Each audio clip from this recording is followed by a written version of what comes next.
think he's an absolute prat, to be honest with you. And, you know, he don't stop tweeting rubbish every day.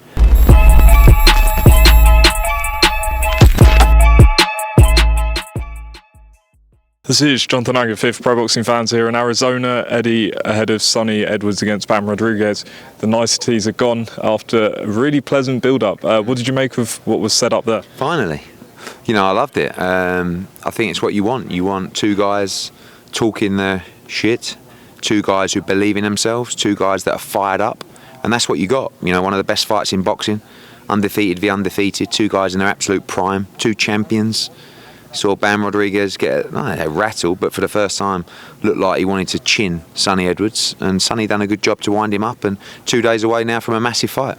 See, Sonny made reference to Bam being associated with SNAC, which is Victor Conte's organisation. He's had some digs at you in the past. What, are you aware of what they do and what they do for fighters? Not really. I mean, I'm not a Victor Conte fan. I think he's an absolute prat, to be honest with you. And, you know, he don't stop tweeting rubbish every day.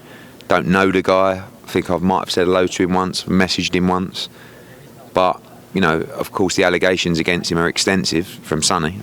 Don't know a lot about it, but his history is his history. Everyone's entitled to change. But, yeah, I'll leave that one to old Victor and Sonny Edwards. Stay out of it. And your prediction for this fight, I know you've got both guys, but you feel like this could be a fight of the year. I mean, it is boxing delivering on Saturday. Yeah, I mean, I think, you know, they're two flyweights, so it's never going to necessarily appeal in the same way of the heavyweights, but every fight fan knows how good and how big this fight is. And when we announced this fight many months ago, every fight fan was really excited for this fight. And I think you're going to see, as I said, a lot of time in boxing, you never get the best v the best, but you never really get it in their prime. Do you know what I mean? Even you got Crawford Spence recently, Mayweather Pacquiao, all these champions fight each other, but when can you say two undefeated guys in their absolute prime? This. So both guys deserve a lot of credit, and I think we're going to get an incredible night. Go on. Well, top to bottom, and you're going to talk about Janae Boston. I was. Did you see what happened over there? I mean, I was just about to start the press conference for Sonny against Bam.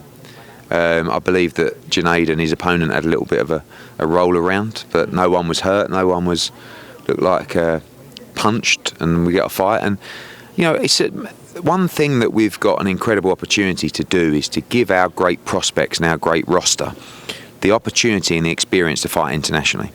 Like, this is a massive moment for Janae Boston. He's fighting an American who's undefeated. He can literally set the scene alight out here with a stunning performance. Peter McGrail, I think one of the top British fighters. Galal Yafai. That's not what that Quinn thinks. No, but that's what we want. Jericho Quinn, fantastic. And he's a good fighter, by the way. That's a tough fight. But I think Peter McGrail's special. If Peter McGrail does a job and knocks out Jericho Quinn, I mean, what a statement. Then we can go back and we can headline him in Liverpool and we can chase a world title, you know. So we, with our global schedule, we can fight these fighters internationally without having to ask favours from people, and it's huge for their career. Just quickly, Eddie, I know you're pressed for time. Eubank Jr. and Benn is off, according to Callis Outland. Why is that the case? It's just we couldn't have a sensible conversation with Eubank. I mean, we got offered an absolute fortune. Conor Benn told me he won't take the fight. You're wasting your time, he won't fancy it. And I said, I've seen the offer. And Conor was right. So I don't know, it's a weird one. It's a weird one. Obviously, sometimes people got people in their ear who don't know what they're talking about, but it's idiotic that fight wasn't made, but we can't do anything about it. So we move forward. Conor's still going to fight on February the 3rd. He wants, you know, you've seen who he wants, Devin Haney, Jaron Ennis, Tank. You know, he's aiming nice and low. And, you know, we've already started talking to Devin and Bill about that fight. I think it's a massive fight for British boxing. Devin would love to fight in the UK, but we need to get moving, and we will announce Conor Benn's next fight next week. How'd you say that's a bit too early for February 3rd? Only for them, maybe, you know, I mean, but who knows? It's 7 weeks away this Saturday, and we need to announce ASAP. And just away, did you see Anthony Joshua's interview with Laura Woods? He's pretty fired up over Fury and things like that. What did you make of what you said? He called him a fat slob. He said he's basically fed up with what he's been saying. Yeah. It's not. We don't always see that side of Joshua. But, you know, when you do, like, that's just AJ. Sometimes you want to say it, sometimes you don't.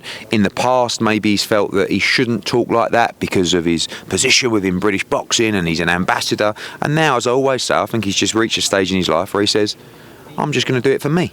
So fuck Tyson Fury. I'm going to beat Otto Wilde, and I'm going to knock out Deontay Wilder, and then I'm going to beat Tyson Fury. I've told everybody that's the plan. So when we do it, play this interview back. And just finally, Jack Catterall, Josh Taylor, apparently an improved offer. What's the latest? Yeah, we met with Top Rank in Los Angeles, made them a much improved offer. I don't think Josh Taylor's going to take the fight, but we'll see if we can get it moving. Thanks, Eddie, for your time. Cheers.